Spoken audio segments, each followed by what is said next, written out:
Hey guys, Jarhead6. So this is gonna be my third video in home invasion. It's gonna be my final one. On the first two, I talked about preparation. I talked about what to do in case of some type of home invasion. I told you guys to have equipment like a flashlight, a weapon, have a plan, and have different things to do. So if you haven't checked out the first two videos, go ahead and take a look at it, and then come back to this one. So in this video, I'm pretty much going to cover the after. So you were already invaded by some criminal, whatever he was trying to do, kill you, rape your family, whatever he was doing, steal your stuff, whatever reason he had, he already invaded the house. And a couple of things are going to happen. Actually, a lot of things could happen. But I'm going to cover a few of these things. First of all, let's say the guy just come in, he sees you with a weapon and he takes off. That's probably going to be the best scenario that you can find yourself in. At that point, you already notified the police. You went to the police. The police will show up, do the job, probably do a report, and assess your house to make sure you guys are safe. That's going to be really possibly the best scenario. Another scenario could be the guy actually gets a hold of your children or you, and he hurts you in some kind of way. Now you're gonna have to provide some kind of medical support, so it's critical you guys have some basic knowledge of medical. My first video talked about having a first aid kit. Now that's when that first aid kit is gonna become pretty handy, and then you're gonna have to provide some kind of medical support until you get replaced by medical personnel. And this is why it's critical that you have a backup planning, or and then you also train your family. Because you may be providing medical support, who's going to watch your six or who's going to watch your back?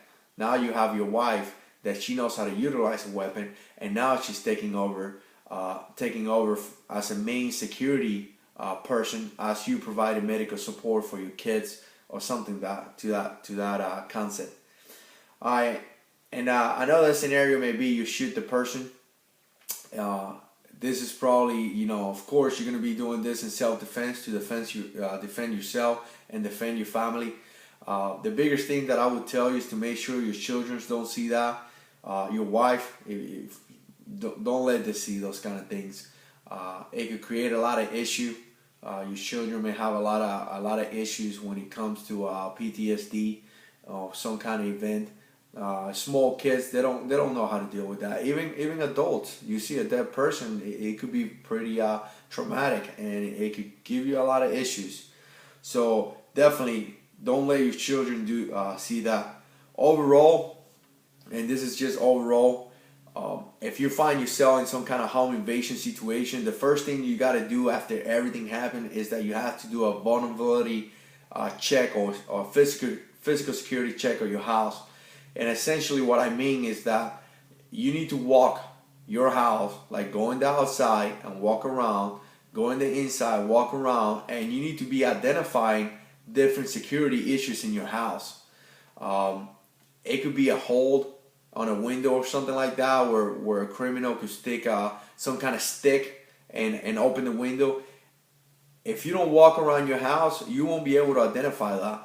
So I know a lot of us, we live in the same house for months, and we barely walk to the side of the house. So just go ahead and take a walk around.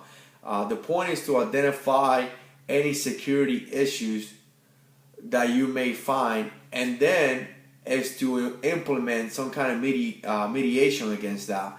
So essentially you're finding a security issue, and you are correcting that security issue with a plan. So this is something that works pretty well. This same concept the military uses all the time. We go out there, we find something, some kind of security risk, and then we implement a way to stop that. So it works pretty well, and it's just a really good idea. That something could be as simple as, hey, the guy opened a window. Well, maybe you want to install some kind of security alarm. That will mitigate that situation.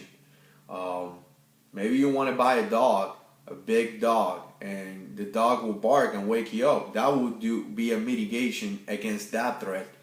So Anyways, guys, if you guys got any questions or if you guys got any comments, go ahead and post it below. If you like it, click the like. And if you want to subscribe, subscribe. And like always, God is in control.